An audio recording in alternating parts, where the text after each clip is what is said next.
Hello everyone, welcome back to my channel. বাড়িতে বানানো যাবে সেরকমই চটজলদি প্রসেসে আজকে কালাকাঁদ রেসিপি শেয়ার করতে চলেছি। তাহলে দেরি না করে শুরু করা যাক।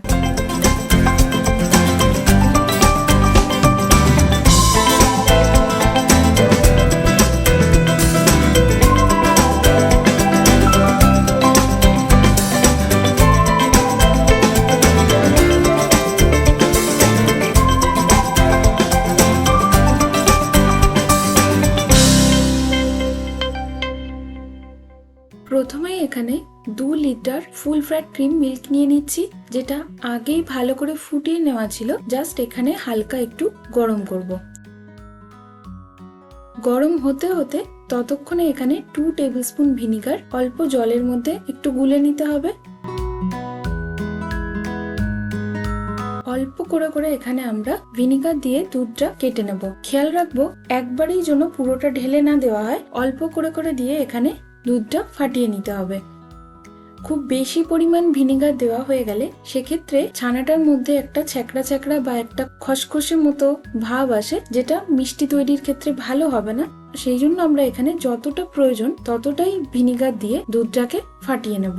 যখন এরকম গ্রিন টাইপের জলের কালারটা চলে আসবে এবং ছানাটাকে আলাদা করা যাবে, সঙ্গে সঙ্গে আমরা এখানে ওয়াটারটা ড্রেন করে নেব।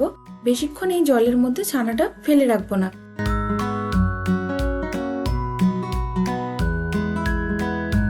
ভিনিগার বা লেবু যে কোনো কিছু দিয়ে ছানাটা কাটা হোক না কেন, যাতে গন্ধ না থাকে সেই জন্য আমরা এখানে পরিষ্কার জল দিয়ে ভালো করে ছানাটা 1 থেকে 2 বার ধুয়ে নেব। ঢাকনির মধ্যে এখানে 30 মিনিটের জন্য এভাবে এটা বসিয়ে রাখবো। অল্প একটু সামান্য পরিমাণে জল রয়েছে, যতটা পসিবল এখানে এভাবে চেপে চেপে সেই জলটাও আমি বার করে দিচ্ছি। এরপরে মিষ্টি তৈরির ক্ষেত্রে যেমন ছানাটা আমাদের মেখে নিতে হয়, এখানেও সেই সেম প্রসেসই, তবে রসগোল্লার ক্ষেত্রে যতটা মিহিভাবে ছানাটা আমাদের ম্যাশ করতে হয় এখানে কিন্তু তার প্রয়োজন নেই। হাতের এই পোর্শনটা দিয়ে 4 মিনিটের কাছাকাছি ডলে নিলেই আমাদের ছানাটা রেডি হয়ে যাবে। যাতে দুধে দেওয়ার সঙ্গে সঙ্গে এই ছাড়া ছাড়া ভাবটা না থাকে, ভালো করে এটা জমাট বাঁধে, সেই জন্যই জাস্ট এখানে একটু মেখে নিতে হবে। এরপরে কড়াইয়ের মধ্যে 1 লিটার আবার সেম ফুল ফ্যাট ক্রিম মিল্কই এখানে ব্যবহার করছি, যেটা একটুখানি ঘন করে নেব। থিকনিং এজেন্টের জন্য এখানে ব্যবহার করছি 1 কাপ গুঁড়ো দুধ, যেটা অল্প অল্প করে দিয়ে আমরা দুধের সাথে মিশিয়ে নেব, যাতে তাড়াতাড়ি এখানে দুধটা ঘন হয়ে যায়। আর যখন ছানাটা ব্যবহার করব সেক্ষেত্রে একটা টাইটনেসের কাজ করবে। এখানে গুঁড়ো দুধের বদলে কনডেন্স মিল্ক দিয়েও আমরা এটা করতে পারি, তবে সেক্ষেত্রে চিনি আর আলাদা করে ব্যবহার করার প্রয়োজন হবে না। দুধটা ঘন হয়ে এলেই মিশিয়ে দিচ্ছি ছানাটা। এরপরে এটাকেও আমরা 5 মিনিটের মতো ফুটিয়ে নিয়ে ঘন করে নেব। 1/2 কাপ চিনি এখানে ব্যবহার করলাম, তবে অনেকে একটু কড়া পাকের মিষ্টি পছন্দ করে, তো সেক্ষেত্রে চিনিটা নিজের প্রয়োজন বোধ অনুযায়ী কম বেশিও করে নিতে পারো। ছানাটা মোটামুটি ঘন হয়েই এসছে, তাও আরেকটু খানিকক্ষণ আমরা এটাকে জাল দিয়ে নিচ্ছি। এই পর্যায়ে গ্যাসের ফ্লেমটাকে বন্ধ করে এটা খানিকক্ষণ রেখে দিচ্ছি। খেয়াল রাখবো ঠান্ডা হওয়ার পরে যেরকম কনসিস্টেন্সিতে এটা রয়েছে সেই ছানার পরিমাণটা কিন্তু আরো জমাট বেঁধে যাবে, তাই গ্যাসের ফ্লেমটা বন্ধ করে গ্যাসের উপরেই এটা বসিয়ে রাখছি। ততক্ষণে এখানে ঘি ব্রাশ করে দিয়ে রেডি করে নিচ্ছি ট্রেটা।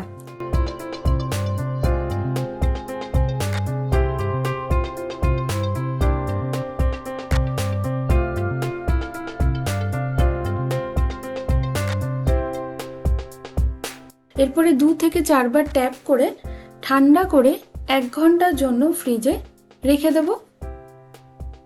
ফ্রিজ থেকে বার করে এভাবে পিস পিস করে কেটে নিলেই আমাদের কালাকাঁদ রেডি হয়ে যাবে। তবে এক্ষেত্রে একটা ছোট্ট কথা, কালাকাঁদটা যেরকম ইচ্ছা আমরা বড় বা ছোট করতেই পারি, তবে খেয়াল রাখবো সাইজটা খুব বেশি করব না, তাহলে এক্ষেত্রে আমাদের তোলার সময় সমস্যা হবে।